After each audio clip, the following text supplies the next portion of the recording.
क्या है आपके स्वास्थ्य अधिकार? कोई अस्पताल आपको भर्ती न करे तो? नमस्कार, आप सभी का स्वागत है। भारत में पब्लिक हेल्थ की दिशा में अभी बहुत जरूरतें बनी हुई है। स्वास्थ्य ढांचा पुख्ता और पर्याप्त न होते हुए भी भारत में मरीजों के पास संवैधानिक और कानूनी अधिकार है। नोएडा में गर्भवती महिला के इलाज में जिस तरह मनाही हुई, उसके बाद सबके लिए जरूरी हो गया है कि वह अपने स्वास्थ्य अधिकार के बारे में जरूर जाने। हाल ही में गर्भवती महिला को भर्ती करने से नोएडा के 8 अस्पतालों ने मना किया और उसकी मौत की खबर के बाद कई तरह की चर्चाएं शुरू हो गई। कोविड-19 के दौर में देश भर से लगातार ऐसी खबरें आती रही हैं कि कोरोना वायरस संक्रमितों और गैर संक्रमित मरीजों को इलाज के लिए मना किया गया। ऐसे में सवाल उठता है कि क्या आप भारतीय स्वास्थ्य संबंधी अधिकारों से वाकिफ हैं? क्या आपको यह पता है कि ऐसी सूरत में कैसे कानूनी लड़ाई लड़ सकते हैं? तो आइए आज हम इसी विषय पर बात करते हैं। तो अभी तक आपने इस चैनल को सब्सक्राइब नहीं किया है तो अभी कर ले और हाँ, घंटी के बटन को अवश्य दबाएं ताकि अगले वीडियो की जानकारी आप तक आसानी से पहुंच सके। आइए जानते हैं कि मरीजों के क्या है महत्वपूर्ण अधिकार। वर्ष 2018 में पहली बार देश में मरीजों के अधिकारों के संबंध में केंद्रीय स्वास्थ्य मंत्रालय ने एक विस्तृत चार्टर जारी किया था, जिसमें साफ तौर पर 17 अधिकार शुमार हैं। पहला, स्वास्थ्य संबंधी हर सूचना आप डॉक्टर या अस्पताल से ले सकते हैं। दूसरा, अपने स्वास्थ्य व इलाज संबंधी रिकॉर्ड्स और रिपोर्ट्स पा सकते हैं। तीसरा, इमरजेंसी हालत में पूरा या एडवांस भुगतान किए बगैर आपको इलाज से मना नहीं किया जा सकता। चौथा, आपकी सेहत के बारे में अस्पताल या डॉक्टर को गोपनीयता यानी निजता रखना होगा व अच्छा सलूक करना होगा। पांचवा, आपके साथ किसी भी तरह का भेदभाव नहीं किया जा सकता। छठा, मानकों के हिसाब से इलाज में क्वालिटी और सुरक्षा आपको मिलनी चाहिए। सातवां, आप इलाज के अन्य उपलब्ध विकल्प चुन सकते हैं। आठवां, आप सेकेंड ओपिनियन लेने के लिए स्वतंत्र हैं। नौवां, इलाज की दरों और सुविधाओं को लेकर पारदर्शिता अस्पतालों डॉक्टरों को बरतना चाहिए। 10वां, आप दवाएं या टेस्ट के लिए अपने हिसाब से स्टोर या संस्था का चयन कर सकते हैं। 11वां, गंभीर रोगों के इलाज से पहले आपको उसके खतरों, प्रक्रियाओं व अंजाम बताकर मरीज की मंजूरी जरूरी है। 12वां, व्यावसायिक हितों से परे ठीक से रेफर या ट्रांसफर किए जाना चाहिए।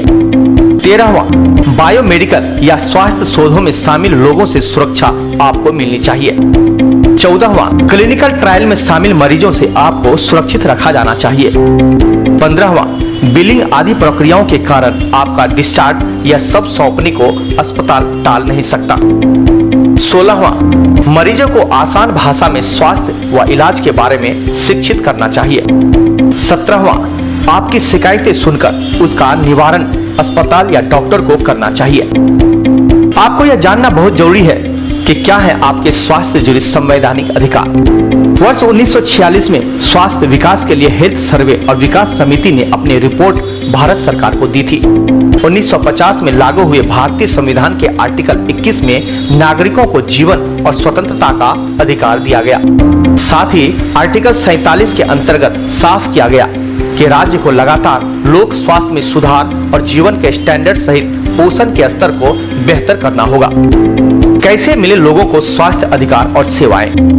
भारतीय संविधान के 7वें शेड्यूल में लोक स्वास्थ्य को देश के राज्यों की लिस्ट में रखा गया है, यानी राज्यों को बेहतर स्वास्थ्य सुविधाओं की दिशा में प्रयास करने चाहिए। लेकिन कुछ राज्यों में हमेशा आर्थिक स्थितियां कमजोर रही हैं, इसलिए बेहतर स्वास्थ्य ढांचे का अभाव रहा है।